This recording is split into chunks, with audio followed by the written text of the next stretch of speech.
Y a-t-il un avenir pour notre agriculture? Évidemment, la réponse est oui.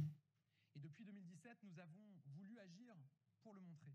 Nous avons créé une assurance récolte pour soutenir face aux aléas climatiques. Nous avons porté les lois égalité. Deux mots d'ordre pour notre agriculture: produire et protéger. Nous voulons être souverains.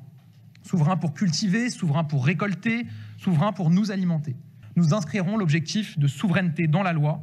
Nous le ferons avec les agriculteurs, sur la base d'indicateurs clairs définis avec eux. Nous consacrerons dans le Code rural l'agriculture comme un intérêt fondamental de la nation. Ensuite, nous publierons un rapport annuel sur la souveraineté alimentaire, dont le premier avant le Salon de l'agriculture, avec un objectif clair: faire la transparence sur nos progrès pour atteindre cet objectif essentiel pour nos agriculteurs et pour notre pays, et nous alerter là où ça ne va pas dans le bon sens pour qu'on puisse prendre avec les filières toutes les mesures qui sont nécessaires. Troisième mesure, la proposition de loi sur les troubles du voisinage, portée par la députée Nicole Le Peih, sera inscrite dès que possible à l'ordre du jour du Sénat pour une adoption rapide. Pourquoi? Parce qu'elle protège les agriculteurs contre les recours abusifs de nouveaux voisins qui voient l'agriculture comme une nuisance et non comme une chance. Enfin, nous établirons un plan de souveraineté dans chaque filière qui en a besoin, notamment sur l'élevage, en cherchant à avancer aussi vite que possible en vue du Salon de l'agriculture.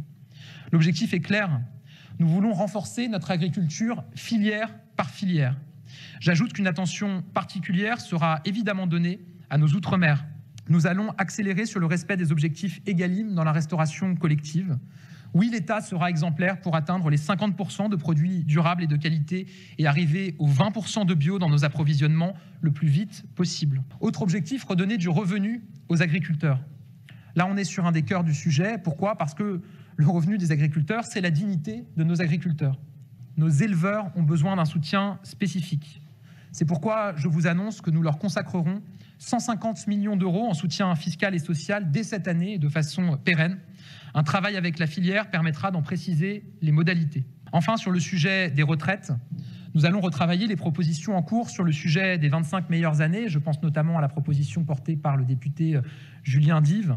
Nous allons mieux protéger notre pays et nos agriculteurs français contre la concurrence déloyale. D'abord, le Mercosur. Il n'est pas question pour la France d'accepter ce traité. C'est clair, c'est net et c'est ferme. J'ai décidé de prendre sans délai une clause de sauvegarde sur le thiaclopride qui interdit enfin l'importation de fruits et légumes traités avec ce pesticide que nous avons interdit en Europe. Troisième sujet, pour mieux lutter contre la concurrence déloyale, nous proposerons la création d'une force européenne de contrôle pour lutter contre la fraude, notamment sanitaire, et donc contre l'importation de produits qui ne respectent pas nos règles au niveau européen et au niveau français, et les règles auxquelles nos agriculteurs sont soumis. Nous allons recaler le calendrier européen et le calendrier français concernant l'examen de réhomologation des produits phytosanitaires. La conséquence est claire: on ne fera pas de surtransposition en France sur les différentes substances. J'ai bien entendu nos agriculteurs qui nous disent: on ne veut plus de situation où un produit, une molécule est interdite en France alors qu'elle est encore autorisée chez nos voisins européens et que des produits qui utilisent cette molécule arrivent quand même sur les étals devant les Français. Autre objectif, assurer l'avenir et le renouvellement des générations. Là, j'annonce deux éléments très concrets. D'abord, sur la transmission, nous avançons de façon très concrète avec des mesures fiscales et nous allons travailler à une mesure supplémentaire pour le projet de loi de finances en 2025. Sur le plan éco-phyto, nous le mettrons à l'arrêt, le temps de mettre en place un nouvel indicateur et de reparler des zonages et de la simplification, par exemple sur le registre électronique, dans un objectif de non-surtransposition et de préservation de notre environnement et de la santé de nos concitoyens. Nous souhaitons que ce travail aboutisse d'ici au Salon de l'agriculture. Un conseil d'orientation stratégique sera organisé par les ministres dès la semaine prochaine.